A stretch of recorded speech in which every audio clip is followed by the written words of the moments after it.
है सर कि वो 2-3 दिन से प्लाट लेने के लिए वो जिद कर रही थी। मैं उससे बोला कि भाई गरीब आदमी हूँ, हेल्पर लेबर आदमी हूँ, 10,000 मेरे को तनख्वाह मिलती है, मैं कैसे प्लाट ले सकता हूँ यहाँ पे, अपना पेट पालूँ या ज़मीन प्लाट लूँ। तो वो बोले कि नहीं, मेरा जिद पूरा करोगे तभी मैं रोटी पानी खाना पीना बनाऊँगी और बच्चे को देख रेख करूँगी। प्लॉट भी नहीं मिला और प्लॉट की जिद में जिंदगी भी चली गई। सच कहा है किसी ने, कई बार इंसान जिद के कारण अपनी दुनिया में खुद ही आग लगा बैठता है। ये मामला है पानीपत के ऊंझा रोड का, जहां 10,000 रुपए महीना कमाने वाले एक मजदूर की पत्नी ने एकता विहार कॉलोनी में प्लॉट लेने की जिद की और इस जिद में वो इस कदर पागल हो गई कि गुस्से में दूसरी मंजिल से छलांग लगा दी। कि वो 2-3 दिन से प्लाट लेने के लिए वो जिद कर रही थी। मैं उससे बोला कि भाई गरीब आदमी हूँ, हेल्पर लेबर आदमी हूँ, 10,000 मेरे को तनख्वाह मिलती है, मैं कैसे प्लाट ले सकता हूँ यहाँ पे, अपना पेट पालूँ या ज़मीन प्लाट लूँ। तो वो बोले कि नहीं, मेरा जिद पूरा करोगे तभी मैं रोटी पानी खाना पीना बनाऊँगी और बच्चे को देख रेख करूँगी। इसके बाद में 2-3 दिन से ऐसे ही ड्रामा कर रही थी। मैं कल ड्यूटी से आया, करीब 5 साढ़े 5 बजे आया। आने के बाद उसको देख रहा हूँ कि छत पे गुस्सा में बैठी हुई है। मैं उसको नीचे ले आया कमरे में। उसको प्यार से पहले मैं बोला बच्चा को खिलाया पिलाया, तो बोले कि मैं नहीं खिलाती, मैं नहीं खिलाऊंगा पिलाऊंगा, मेरे जिद पूरा करो। तो मैं बोला कि भाई अब तो क्या मैं करूं, गरीब आदमी कहाँ से मैं पैसा लाऊंगा उतना सारा।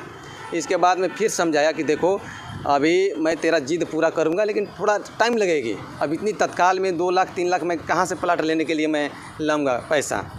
इसके बाद में फिर वो मानी नहीं। मैं बोला चल शाम हो गया, खाना पीना बना ले, बाबू को दूध वगैरह पिला ले, इसके बाद अपना जो करना हो करना। बोले कि मैं कुछ नहीं करूँगी, जब तक नहीं मेरा जिद पूरा करोगे मैं कुछ नहीं करती।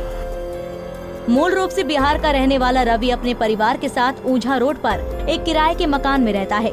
रवि को एक बेटी और एक बेटा है और वो फैक्ट्री में मजदूरी करके महीने में केवल इतना ही कमाता था कि परिवार का पेट पाल सके। लेकिन रवि की पत्नी लालची भी थी और एक नंबर की जिद्दी भी। पिछले 3 दिनों से वो रवि से प्लॉट खरीदने की जिद पर अड़ी थी। इस दौरान दोनों के बीच कहासुनी हुई, मारपीट भी हुई और इसी नोक-झोंक में नौबत यहाँ तक पहुँच गई कि रवि की जिद्दी पत्नी ने आत्महत्या कर ली। इसके बाद में 2-3 बार समझाया प्यार से, धीरे धीरे मेरे को दिमाग भी गुस्सा हो रहा था, कोई भी आदमी गुस्सा हो जाएगा। 1-2 थप्पड़ उसको दिया। इसके बाद में मेरा कॉलरशिप पकड़ ली कि तुम मेरे को मारोगे। मैं बोला कि एक काम करो कि तुम ही मेरे को मार लो, इसके बाद तेरे को प्लाट में खरीदूँगा। मेरे को कॉलर पकड़ करके और नीचे कमरे में ले गई। तो कमरे में ले गई तो मेरी बुआ की लड़की है, वो बोली कि भाभी तुम क्या कर रही हो, औरत जो है तुम अपना पति के ऊपर कॉलर पकड़ रही है, ये तो खुद मजदूर आदमी है और 1.5-2 लाख 3 लाख रुपया कहाँ से लगा प्लाट लेने के लिए, पागल जैसी बात करती हो। तो नहीं, मेरे को प्लाट खरीद दो। मैं डराया धमकाया, 1-2 थप्पड़ दिया, मानी नहीं। इसके बाद में मैं बच्चा को दूध पिलाया, करीब शाम हो गई थी, अंधेरा टाइम हो गया था खाना पीना बनाने का। इसके बाद में मैं उसको छोड़ देने के बाद मैं दूध गर्म किया, करने के बाद बाबू को पिलाया, आटा गूंधा, खाना बनाया। उसको बोला भी कि एक काम करो मंजू, मैं बना दिया हूँ खाना, तू खा ले। बोले कि मैं नहीं खाती और ना तेरे से बात करती और ना ये मेरा बच्चा है, आज के बाद मेरे से बोलना नहीं। मैं बोला ठीक है, मैं भी छोड़ दिया उसे। इसके बाद सो गए।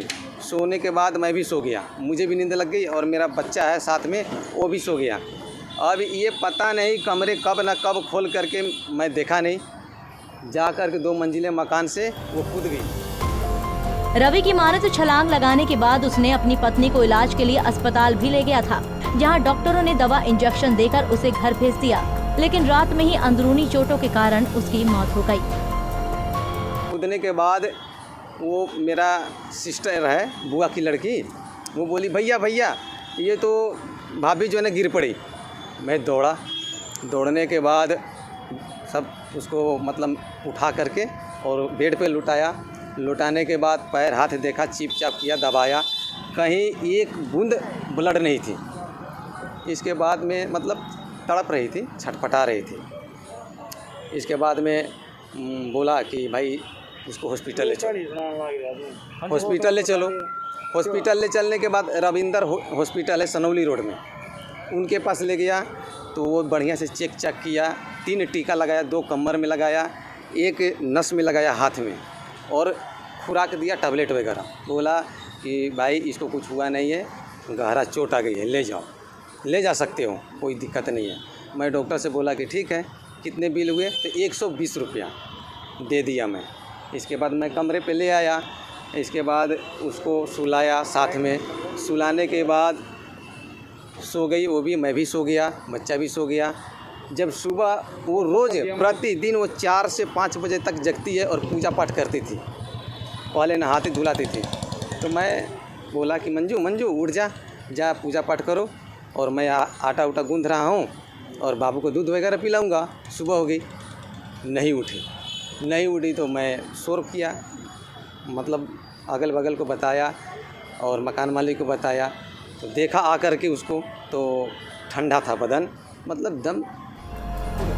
उधर घटना के बाद आसपास के इलाके में हलचल मची, तो सूचना मिलते ही पुलिस भी मौके पर पहुंच गई। हालांकि अभी पुलिस को किसी भी प्रकार की कोई शिकायत नहीं मिली है, लेकिन जांच अधिकारी का कहना है कि मामले की गहनता से जांच होगी।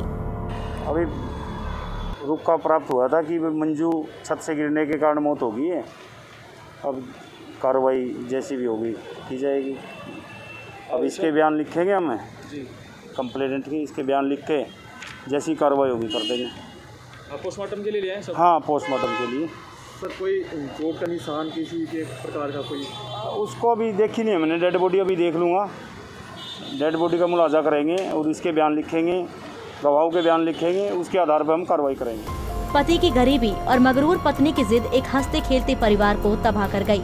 हालांकि प्लॉट का सपना लिए रवि की जिद्दी पत्नी तो दुनिया छोड़कर चली गई, लेकिन अपनी इस जिद में 2 छोटे छोटे बच्चों के सिर से मां का साया भी छीन लिया। फिलहाल इस पूरी घटना में आत्महत्या का कारण पत्नी की जिद ही है या फिर कुछ और, इसकी जांच होनी अभी बाकी है। पानीपत से सचिन शर्मा, पंजाब केसरी टीवी।